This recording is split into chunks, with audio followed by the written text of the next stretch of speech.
بسم اللہ الرحمن الرحیم۔ السلام علیکم۔ نیشنل ٹی وی میں آپ سب کو خوش آمدید کہتے ہیں۔ پاکستان کے مختلف دیہات اور محلوں کی کئی مسجدوں میں خادم رضوی جیسے خیالات رکھنے والے مولوی حضرات عرصے سے پائے جاتے ہیں، لیکن انہیں کبھی مین سٹریم میڈیا میسر نہیں آئی۔ یہ لوگ ہمیشہ اپنی علاقائی مسجد تک محدود رہے اور وہاں بھی لوگوں نے کبھی انہیں سنجیدگی سے نہیں سنا، کیونکہ گلی محلے کے مسجد کے خطیب کو ہمارے ہاں ایک طرح کا نوکر ہی سمجھا جاتا ہے۔ پیر مکی مسجد لاہور کی ایک بڑی سرکاری مسجد ہے۔ اس کا خطیب حکومت پنجاب کی طرف سے مقرر ہوتا ہے اور شہر کی مذہبی فضا میں اس کی آواز سنی جاتی ہے۔ 2009 میں شہباز شریف کی حکومت نے اس مسجد کا خطیب خادم رضوی کو مقرر کیا۔ رضوی صاحب اس وقت اٹک کی ایک دور افتادہ مسجد کے خطیب تھے اور ان کا حلقہ اثر نہ ہونے کی برابر تھا۔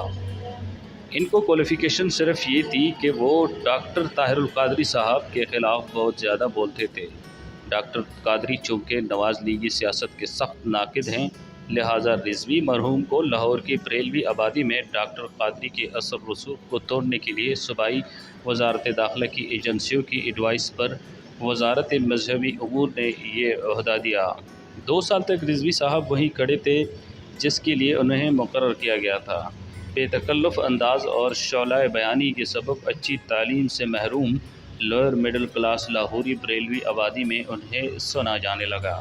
چونکہ وہ ایک اہم سرکاری مسجد کے خطیب تھے، اس لیے بریلوی سٹیجوں پر انہیں بطور مہمان نشست ملنے لگی اور پنجاب کا مجموعی بریلوی سب کلچر بھی ان کے چہرے سے شناسا ہونے لگا۔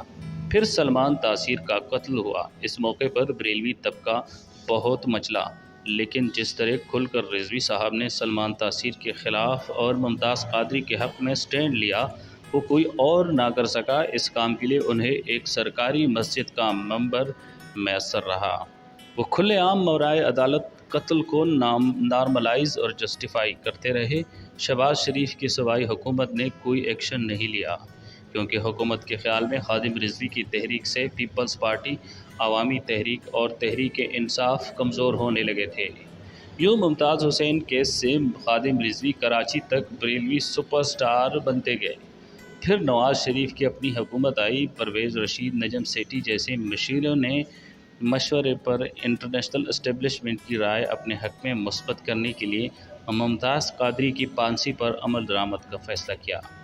پاکستان میں ہر قسم کے جرم میں ہزاروں لوگوں کو سزائے موت سنائی جا چکی ہے، لیکن دہائیاں گزر جانے کے باوجود ان پر عمل درآمد نہیں ہوتا۔ لیکن اس کیس میں اتنی جلدی سزائے موت ایگزیکیوٹ ہوئی کہ اس کی مثال کم ہی ملتی ہے۔ اس سیاسی بلنڈر سے انٹرنیشنل اسٹیبلشمنٹ تو پتہ نہیں راضی ہوئی یا نہیں، لیکن رضوی صاحب کی تحریک کو خون میسر آ گیا اور رضوی صاحب بریلویت کی دنیا سے نکل کر نیشنل مین سٹریم میڈیا میں آ گئے۔ 2017 میں اس تحریک کو تنظیمی شکل دی گئی۔ یوں چھوٹے چھوٹے سیاسی فائدوں کے لیے مسلسل بڑے بڑے بلنڈرز کر کے نواز لیگ نے ٹی ایل پی کا مسئلہ پیدا کیا، جو آج ایک سماج افریت بن چکا ہے۔ اس افریت کو ہماری اسٹیبلشمنٹ کی سرپرستی بھی حاصل رہی۔ سپہ سالار کی سابق وزیراعظم اور سابق D G I S I کے ساتھ اختلافات کی ایک وجہ ٹی ایل پی بھی تھی۔ وزیراعظم اور D G I S I اس سماجی افریت کے خطرات سے آگاہ تھے اور ٹی ایل پی پر پابندی اور کریک ڈاؤن چاہتے تھے، جبکہ سپہ سالار ٹی ایل پی کی پشت پناہی میں تھے۔ کہا جاتا ہے کہ ٹی ایل پی نے نواز لیگ کا ووٹ کاٹا۔ غور سے دیکھا جائے تو ٹی ایل پی کی طرف نواز لیگ کا وہی ووٹر گیا جو مختلف طبقاتی، معاشی، سیاسی و نظریاتی وجوہات کی بنا پر ویسے ہی نواز لیگ سے بیزار ہو چکا تھا، اور ٹی ایل پی نہ بھی ہوتی تو اس سے بیزار ہونا ہی تھا، اور اس میں سے بہت سے لوگوں کو نواز لیگ کے دیگر منحرف ووٹروں کی طرح پی ٹی آئی کی طرف جانا تھا۔ یوں حقیقت میں تو T L P Tehreek Insaf کے ووٹ بینک کے پھیلاؤ کی راہ میں رکاوٹ بنی۔ کراچی میں ایم کیو ایم کے بہت سے بریلوی ووٹر کا بھی یہی معاملہ ہے۔ کل داتا علی اجمیری کے عرس شریف پر ٹی ایل پی نے جو عمریت دکھائی وہ انتہائی خوفناک ہے۔ عرس شریف پر پورے پاکستان سے مختلف خیالات اور نظریات رکھنے والے علماء و مشائخ صدیوں سے آتے اور خطاب کرتے ہیں، لیکن اس بار ان خوارج نے ہر اس عالم اور پیر پر جملے کسے، بوتلیں پھینکی، جوتے اچھالے اور گالیاں بکیں جو ان کی تنظیم کی حمایت نہیں کرتا۔ ایسی شرمناک حرکت ہے کہ اس کی مذمت کے الفاظ تلاش کرنا بھی مشکل ہے۔ اس تنظیم کو یقیناً کالعدم ہونا چاہیے، لیکن صرف ایسا کرنا حل نہیں ہے۔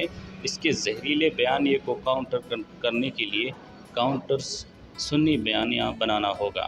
اس سلسلے میں سب سے زیادہ ذمہ دار حقیقی سنی اور صوفی علماء مشائخ پر عائد ہوتی ہے کہ وہ مصلحت اور خوف سے نکلیں اور متحد ہو کر اس غلط کو غلط کہیں جسے وہ ذاتی طور پر غلط ہی سمجھتے ہیں۔ دوستو ویڈیو کو لائک کریں، نیشنل ٹی وی کو سبسکرائب کرنا ہرگز نہ بھولیے اور کمنٹس باکس میں اپنی قیمتی رائے سے ہمیں آگاہ ضرور کیجیے۔ اللہ حافظ۔ پاکستان زندہ باد۔